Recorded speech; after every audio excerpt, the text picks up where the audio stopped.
Olá, meu querido irmão, minha querida irmã, meu amigo, meu parente, que a graça, a paz, o amor de Jesus Cristo esteja com você, esteja também com a sua família. Meu nome é Rafael Bandeira, seja bem-vindo ao canal. Hoje eu queria compartilhar contigo uma palavra de Deus, algo extremamente importante, principalmente para você que é crente e que vai para a igreja, né? E não conhece o que está escrito na Bíblia. É algo extremamente importante. Eu tinha uma outra coisa para fazer, agora ainda bem cedinho, né? Tô falando baixo, porque ainda tem gente dormindo. Eu tinha algo para fazer, acabou não dando certo. Fiquei bem irado, porque eu tinha planejado e não deu certo. E aí comecei a ler um pouquinho da Bíblia ali, me veio algo do Senhor na mente. E a hora eu pensei, acho que eu vou gravar um vídeo sobre isso. E aí, quando eu comecei a arrumar as coisas aqui para gravar o vídeo, aquela ira foi indo embora. Pensei, acho que agora eu entendi porque que a coisa deu errado. Acho que era para gravar o vídeo mesmo. Então eu quero compartilhar com você essa palavra. Peço a você que preste bastante atenção, porque é algo que diz respeito à nossa salvação, né? Nós sabemos que a salvação é individual, então tua esposa, teu marido, tua mãe, teu pastor, ninguém vai te salvar. Quem vai salvar é Jesus. E eu não consigo levar toda a minha casa salva junto comigo, né? Quem vai salvar é Jesus, e essa salvação será individual, nós sabemos disso, né? Então eu quero aqui compartilhar com você. O texto é Mateus capítulo 23. O texto de Mateus capítulo 23 diz assim: Ai de vós, escribas e fariseus hipócritas, pois que fechais aos homens o reino dos céus, e nem vós entrais, nem deixais entrar os que estão entrando. Presta atenção no que está escrito. Eu vou ler de novo. Ai de vós, escribas e fariseus hipócritas, pois que fechais aos homens o reino dos céus, e nem vós entrais, nem deixais entrar aos que estão entrando. Ai de vós, escribas e fariseus hipócritas, pois que devorais as casas das viúvas sob o pretexto de prolongadas orações, por isso sofrereis mais rigoroso juízo. Ai de vós, escribas e fariseus hipócritas, pois que percorreis o mar e a terra para fazer um prosélito, e depois de o ter desfeito, o fazeis filho do inferno 2 vezes mais do que vós. Preste atenção no que está escrito, vou ler de novo. Ai de vós, escribas e fariseus hipócritas, pois que percorreis o mar e a terra para fazer um prosélito, e depois de o ter desfeito, o fazeis filho do inferno 2 vezes mais do que vós. Ai de vós, condutores cegos, pois que dizeis qualquer que jurar pelo templo, isso nada é, mas o que jurar pelo ouro do templo, esse é devedor. Insensatos e cegos, pois qual é maior, o ouro ou o templo que santifica o ouro? E aquele que jurar pelo altar, isso nada é, mas aquele que jurar pela oferta que está sobre o altar, esse é devedor. Insensatos e cegos, pois qual é maior, a oferta ou o altar que santifica a oferta? Nós vemos aqui nesse texto um embate de Jesus com os fariseus e com os escribas, que seriam os estudiosos da época, na verdade, ela era uma vertente dentre as doutrinas que existiam dentro de Israel. Os fariseus eram uma das vertentes, né? Eram considerados os mais radicais com relação à aplicação das escrituras, né? E Jesus teve muitos embates com eles por conta do fingimento da religião deles. E aqui nesse próprio texto nós vemos uma das questões que Jesus tem esse embate com esses fariseus. Nós vemos aqui um texto que nós lemos, eles dizendo que se uma pessoa... Deixa eu voltar aqui. Aquele que jurar pelo altar, isso nada é, mas o que jurar pela oferta que está sobre o altar, esse é devedor. E aí Jesus diz, insensatos e cegos, o que é maior, a oferta ou o altar que santifica a oferta? Então veja que eles estão deturpando a interpretação do que está escrito, dando valor ao que não tem tanto valor. E aquilo que tem muito valor, eles diminuem o valor, elevam o valor dado pela oferta, mas o altar que santifica a oferta, eles tiram o valor do altar. E é o que Jesus diz, o que vale mais? É a oferta ou é o altar que está santificando a oferta? Então veja que são ensinamentos que distorcem por completo a palavra de Deus. Então Jesus começa a debater com esses homens. E o curioso aqui é que, embora Jesus esteja tendo um embate e esse texto esteja falando muito sobre os fariseus, ou trazendo para os dias de hoje, sobre aqueles que estão ensinando ou conduzindo as pessoas em um determinado segmento de religião, e no nosso caso, que estamos falando de cristãos, vamos colocar como pastores, ou apóstolos, ou ancião, o nome que se der, seria o equivalente a essas pessoas hoje. E esse texto está nos mostrando que o ensinamento, a linha e a interpretação que esses homens estão dando e passando para os seus prosélitos está impedindo essas pessoas de entrarem no reino dos céus. Veja que, apesar de Jesus estar falando com aqueles que estão trazendo a interpretação da palavra, eu queria que você se atentasse ao que de fato importa para você e para mim. Porque embora esse texto tenha um foco maior nos que estão ensinando uma doutrina, as consequências são gravíssimas para aqueles que ouvem essa doutrina e seguem.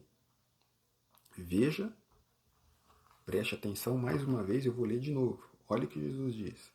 Ai de vós, escribas e fariseus hipócritas, pois que fechais aos homens o reino dos céus, e nem vós entrais, e nem deixais entrar os que estão entrando. Veja, a doutrina desses camaradas, ela é tão diabólica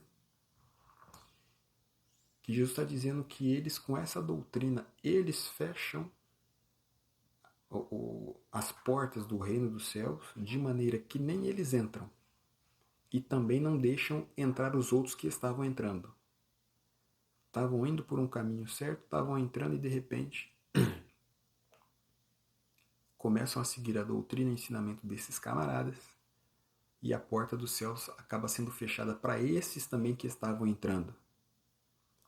Isso é importante para mim e para você, porque diz respeito à nossa salvação. Esses caras estão fechando a porta do reino dos céus e eles não estão entrando.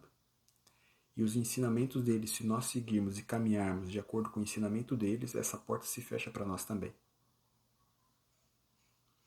Jesus diz mais, que esses caras fazem de tudo, percorrem mar e terra para fazer um prosélito. O que é um prosélito? É alguém que está sendo convertido a uma religião. E Jesus diz que depois que eles conseguem converter, ou conseguem fazer um prosélito, eles fazem desse prosélito 2 vezes mais filhos do inferno do que eles mesmos. Os escribas, os fariseus, ou aqueles que têm essa doutrina deturpada. Mais uma vez, isso diz respeito a mim e a você. Que em algum momento somos prosélitos. Fomos convertidos e estamos seguindo uma doutrina. E Jesus está sendo claro. Se essa doutrina é em desacordo com a doutrina verdadeira da palavra de Deus, quem segue uma doutrina deturpada, que seria a doutrina desses fariseus, que nada tem a ver com a palavra, que tira o real valor daquilo que tem valor e minimiza o valor daquilo que de fato é valoroso e eleva o valor daquilo que não tem valor, ou que tem pouco valor, fatalmente vai se tornar 2 vezes mais filho do inferno do que aquele que está trazendo uma doutrina diabólica. E isso diz respeito a mim e a você. A nossa salvação, mais uma vez, ela é individual. Então, você que costuma ir para a igreja, põe a Bíblia debaixo do sovaco, ou vai para a igreja 2, 3 vezes por semana, mas o único contato que você tem com as escrituras é lá no culto, quando vão ler a palavra que vai ser pregada e você abre, lê, fecha, e não tem mais contato nenhum com a palavra de Deus durante a sua semana, precisa abrir teu olho, precisa ficar muito atento, porque Jesus diz que é um erro não conhecer a palavra de Deus.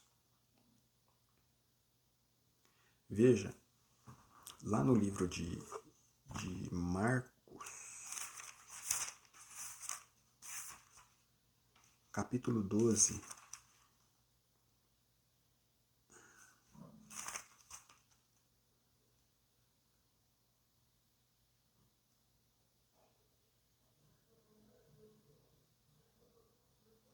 versículo 24. Epa, estou olhando errado, é Marcos, eu estou olhando em Mateus. Aqui. Marcos 12, 24. Diz assim: Jesus respondendo disse: Porventura, não errais vós em razão de não conhecerdes as Escrituras e nem o poder de Deus? Esse texto aqui, fizeram uma pergunta para Jesus. Tá? O contexto era o seguinte: eles apresentaram para Jesus uma situação. Uma mulher morreu, ela era casada, morreu e esse marido não deixou filhos com essa mulher. E a tradição dizia que se esse homem tivesse o irmão deveria se casar com a mulher dele, para que através do irmão vivo, aquele falecido pudesse ter uma descendência. Só que nesse caso eram 7 irmãos, e essa mulher se casou com todos, porque todos foram morrendo e ela foi se casando, até que ela veio a morrer. Então fizeram a pergunta: Jesus, quando houver a ressurreição, ela vai ser mulher de quem, considerando que ela casou com 7? 7 foram maridos dela. E aí Jesus diz assim: errais por não conhecerdes as Escrituras e nem o poder de Deus. E aí ele responde que lá nos céus não se casarão e não se darão em casamento, porque serão como os anjos nos céus. E aí Jesus diz, que eles estavam fazendo uma pergunta que a resposta está nas Escrituras. Como eles não conheciam as Escrituras e nem o poder de Deus, eles estavam fazendo essa pergunta. E Jesus disse: isso é um erro. Porventura vocês não erram por não conhecer as Escrituras? Então veja que o próprio Jesus está dizendo para nós que não conhecer as Escrituras, não conhecer a palavra de Deus, isso é um erro. Isso é um erro. E considerando o texto que a gente leu antes, do próprio Jesus dizendo que os escribas, os fariseus percorrem céu e terra para fazer um prosélito, e depois que faz esse prosélito, faz dele 2 vezes filhos do inferno, mais do que eles próprios. Eu te pergunto, Jesus está certo ou está errado em dizer que é um erro nós não conhecermos as Escrituras? Quando Jesus diz, vocês escribas e fariseus, vocês estão fechando o reino dos céus, vocês não estão entrando e também estão impedindo de entrar os que estavam entrando. Jesus está... E isso eles faziam por ter uma interpretação errada da palavra de Deus. Jesus está certo ou não está certo em dizer que é um erro nós não conhecemos as Escrituras, nem a palavra, nem o poder de Deus? Então tu que é crente, que tem preguiça de ler a Bíblia, abre teu olho. Abre teu olho. Porque, olha que interessante. Paulo vai numa cidade. Aliás, antes desse texto, eu vou ler um outro texto que está em Atos.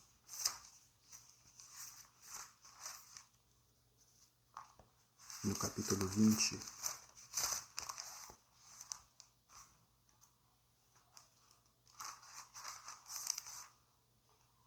e 27, está escrito assim: porque nunca deixei de vos anunciar todo o conselho de Deus. Olhai por vós e por todo o rebanho, sobre que o Espírito Santo vos constituiu bispos, para apacentardes a igreja de Deus, que ele resgatou com seu próprio sangue. Porque eu sei disso, que depois da minha partida, entrarão no meio de vós lobos cruéis, que não pouparão ao rebanho, e que dentre vós mesmos se levantarão homens que falarão coisas perversas, para atraírem os discípulos após si. Portanto, vigiai, lembrando-vos que durante 3 anos não cessei, noite e dia, de admoestar com lágrimas a cada um de vós. Paulo diz aqui que ele nunca deixou de anunciar todo o conselho de Deus, ou seja, a palavra de Deus como um todo, não só a palavra de vitória, não só a palavra de cura, ele admoestou todo o conselho de Deus, a necessidade de santificação, a necessidade de arrependimento, anunciou também o poder de Deus para cura, mas todo o conselho de Deus, não só aquilo que agrada o ouvido, não só aquilo que a gente quer ouvir, mas aquilo que a gente precisa ouvir. E aí ele vai dizer que ele sabia que depois da partida dele, no meio de vós, lobos cruéis se levantarão, e eles não pouparão o rebanho. Falarão coisas perversas para atraírem os discípulos após si. Ou seja, ele já profetizava que nos últimos tempos vai vir gente que vai falar coisas com o único objetivo, atrair discípulos para si. Mas eles não vão anunciar todo o conselho de Deus. Eles vão trazer apenas palavras perversas e, evidentemente, essas palavras perversas não estarão escancaradas, né? Elas vão vir travestidas daquilo que a gente quer ouvir. E é assim que ele consegue atrair para si discípulos. E aí, aqui no próprio livro de Atos, capítulo 17, o Lucas que escreve, ele faz menção aqui aos bereanos. E esse texto é bem interessante. Diz assim, Lucas 17, versículo 10. E logo os irmãos enviaram de noite Paulo e Silas a Bereia, e eles, chegando lá, foram à sinagoga dos judeus. Ora, estes foram mais nobres do que os que estavam em Tessalônica, porque de bom grado receberam a palavra de Deus, examinando cada dia nas Escrituras,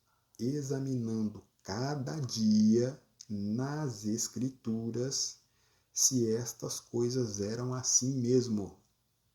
Então veja, Paulo e Silas pregavam, e a cada dia os bereanos conferiam nas Escrituras se aquilo que estava sendo pregado era daquele jeito mesmo.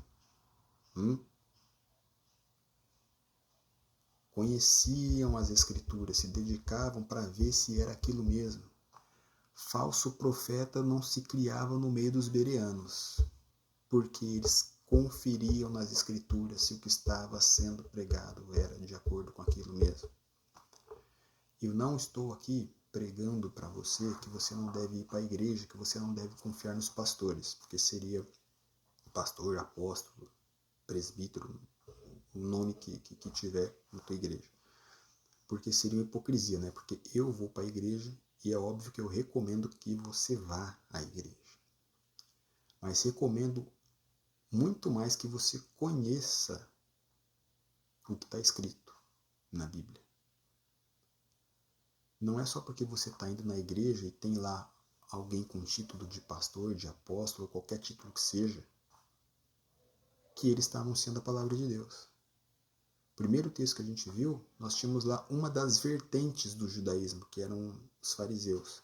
Havia ali uma linha de pregação, uma linha de entendimento, que Jesus mostra que ela era uma religião fingida, que eles distorciam o valor das coisas. E com isso, veja, era uma sinagoga, era um grupo religioso, e este grupo, com o seu ensinamento, eles fechavam o reino dos céus de maneira que eles não entravam, e aqueles que ouviam, que seguiam o que eles falavam, que estavam entrando, também não entravam. Aliás, Jesus disse que aqueles que eles conseguiam fazer se tornar prosélitos, discípulos que seguiam a sua doutrina, se tornavam 2 vezes mais filhos do inferno do que eles próprios fariseus que estavam ensinando essa doutrina. Então, perceba, é extremamente importante você dar uma de bereano. Novamente, não estou colocando em xeque a igreja. Estou apenas dizendo que você precisa ser prudente. Uma, porque Jesus disse que é um erro não conhecer as Escrituras e nem o poder de Deus. Segunda, porque o próprio apóstolo Paulo já dizia: quando eu partir, eu sei que no meio de vós vai aparecer lobo devorador, que ele vai falar coisa perversa para atrair discípulo. E mais, a Bíblia tem diversas menções dizendo que nos últimos dias surgiriam falsos profetas. É óbvio que os falsos profetas vão surgir nas igrejas. Falso profeta é segmento religioso. Então, se você não conhece as Escrituras, como é que você vai identificar um falso profeta? Se você não é como um bereano, que confere nas Escrituras que se o que está sendo pregado é aquilo mesmo, como é que você vai identificar que é um falso profeta? Você está correndo, se não conhece as Escrituras, um sério risco de ser um prosélito desse aqui, que está recebendo um ensino que te faz 2 vezes mais filho do inferno e você nem sabe disso. E você acha que eu, uma vez, fui à casa de uma pessoa e já ouvi outras pessoas dizendo assim: Deus conhece o meu coração. E você acha que só porque Deus conhece o seu coração que você vai ser salvo. Eu não vejo isso na Bíblia, não. Que Deus conhece o coração de todo mundo, isso é óbvio, conhece mesmo. Eu estive na casa da pessoa e quando falávamos da Bíblia, a pessoa disse assim: não, mas eu aprendi assim, eu creio assim e eu vou até o final com o que eu creio, porque Deus conhece meu coração. E na hora eu pensei: nossa, mas isso é perigosíssimo. Porque se o que você crê e conhece e tem aprendido é um ensino de fariseu, você nem sabe que está sendo feito 2 vezes mais filho do inferno e não está sabendo. E Deus conhece meu coração. O fato de Deus conhecer o teu coração não significa que você será salvo, porque a palavra de Deus tem princípios e Deus não quebra princípios. O princípio que Deus estabeleceu, ele não é quebrado. Lá no livro de 2 Samuel, deixa eu encontrar aqui. Essa história de Deus conhece meu coração, tu vai ver agora como é complicado. Porque você pode ter um bom coração, mas se o bom coração quebrar um princípio,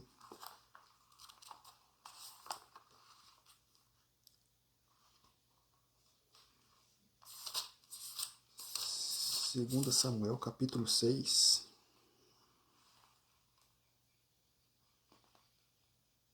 versículo 6, olha só. Diz aqui, lá no comecinho, o subtítulo, né, desse capítulo é Davi traz a arca para Jerusalém. O versículo 6 diz assim: chegando à eira de Nacon, estendeu Uzá a mão à arca de Deus e pegou nela, porque os bois a deixavam pender. Então a ira do Senhor se acendeu contra Uzá, e Deus o feriu ali por esta imprudência, e morreu ali junto à arca de Deus. E Davi se contristou, porque o Senhor matara a Uzá, e chamou aquele lugar Perez Uzá até o dia de hoje. E temeu Davi o Senhor naquele dia e disse: como virá a mim a arca do Senhor? Veja, o contexto aqui é o seguinte: a arca de Deus havia sido levada de Israel, e aconteceram várias situações lá, e essa arca foi devolvida. Então o povo de Israel foi buscar a arca para levar de volta para Jerusalém. Eles pegam a arca, colocam em carroças lá de bois e estão levando a arca.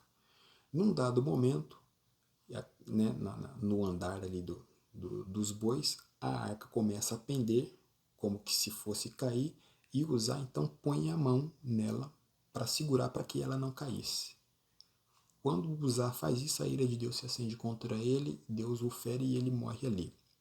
Veja que interessante. O que Uzá fez ali não foi uma coisa boa, não foi na boa intenção? Foi. E, obviamente, Deus conhecia a boa intenção do coração dele.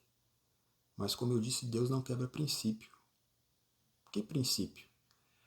O que Deus estabeleceu era que a arca de Deus ela deveria ser levada pelos levitas nos ombros, os lombos, né? Eram eles que levavam a arca. Para onde quer que a arca tivesse que ser movimentada, os levitas deveriam levar a arca. Eles estavam levando de volta a arca para Jerusalém, mas quem estava levando? Boi. Tinha levita lá? Tinha. Por que é que o levita não estava levando, e sim os bois? Então, e Uzá era né, dos levitas.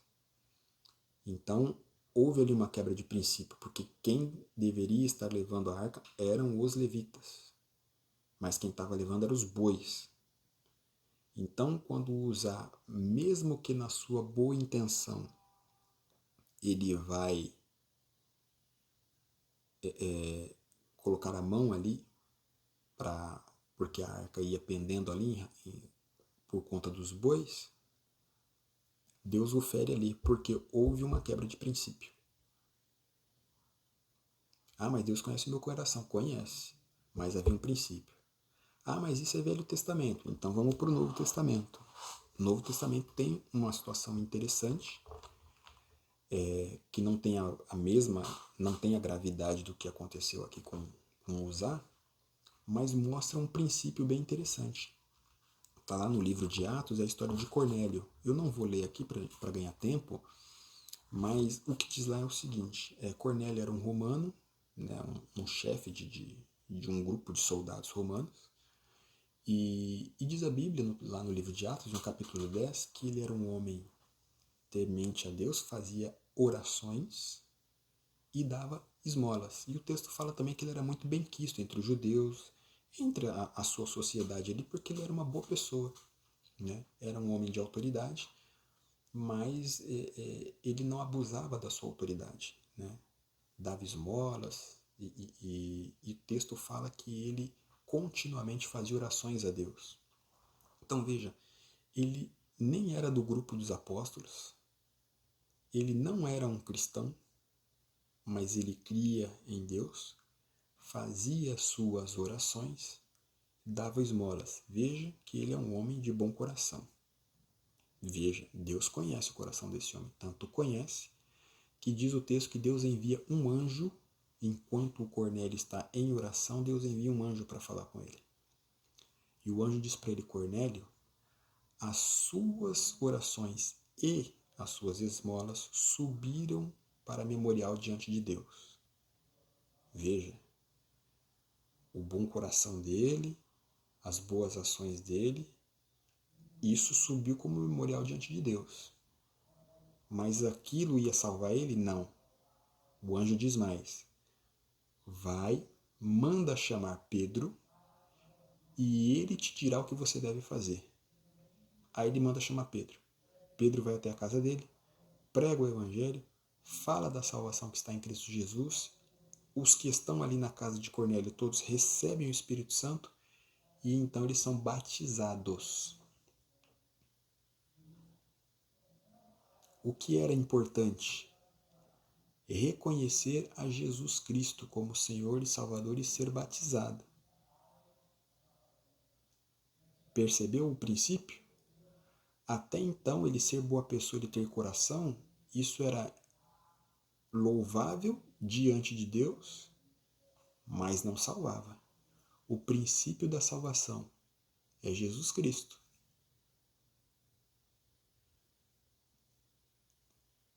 Não é o que diz a Bíblia? Quem crê no Senhor Jesus será salvo. Quem não crê já está condenado.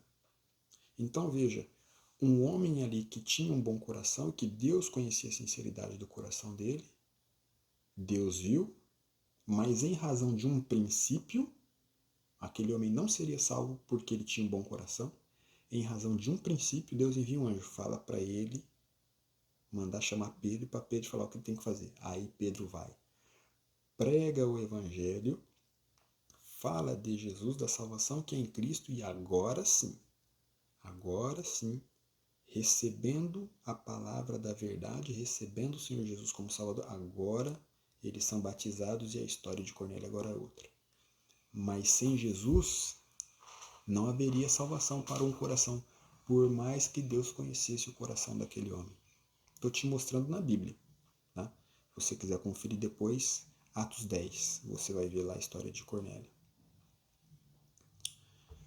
Então, veja, é extremamente importante nós conhecermos a palavra de Deus. Preste atenção no que a Bíblia está dizendo.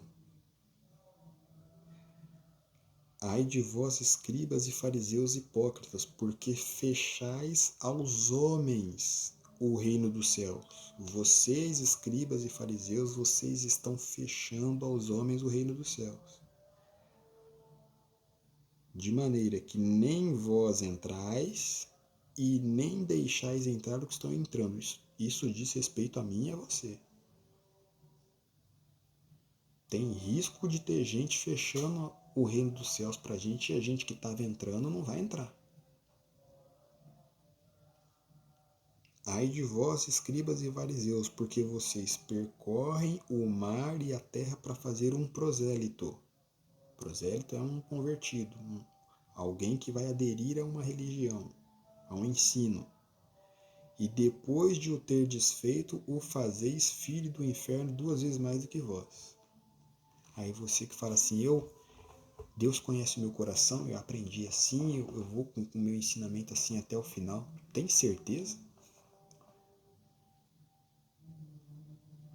Porque se você não conhece as Escrituras, como diz Jesus, errais por não conhecer as Escrituras, tu está correndo um risco, de repente ser 2 vezes mais filho do inferno e nem tá sabendo disso. E por óbvio, se é filho do inferno, é para o inferno que vai, não é para o reino de Deus. Então, eu peço que você medite, receba esta palavra como uma palavra de Deus para você. Faça como os bereanos, já que eu li, falei o texto, dei para você a referência bíblica, então você faz igual o bereano, pega a tua Bíblia e vai conferir para ver se é isso mesmo. Vai que eu sou um falso profeta aqui também. Precisa saber. Se você não tem o dom do discernimento de espírito, a saída é você conhecer as Escrituras. Então conheça o que está escrito, antes de você cegamente dizer, eu aprendi assim, eu creio assim e eu vou até o final assim. Tu está sendo muito imprudente. Jesus disse que é um erro não conhecer as Escrituras, então não seja imprudente, conheça as Escrituras, porque como disse, a salvação é individual, é da minha e da tua salvação que nós estamos falando. Nós somos aqui os prosélitos, nós somos aqui os que estão sendo ensinados. E se nós estamos seguindo uma doutrina como a desses fariseus aqui, que tira o real valor daquilo que tem valor, minimizando o valor daquilo que de fato tem valor, e dando valor àquilo que tem menor importância, nós estamos correndo um sério risco. E Deus não quebra princípio. Deus não quebra princípio. Por mais maior que seja o bom coração que eu tenho, por mais sinceridade que eu tenho, a Bíblia tem princípios e os princípios não serão quebrados em nome do seu e do meu bom coração. Seja prudente. É da nossa salvação que nós estamos falando. Né? receba essa palavra como uma palavra de Deus para você ficar alerta. Como diz lá no livro de Hebreus, né? Se hoje ouvirdes a voz de Deus, não endureça o teu coração. Então, não endureça o teu coração. Medite nesta palavra. Que Deus te abençoe a sua família, te dê um bom dia e até o próximo vídeo.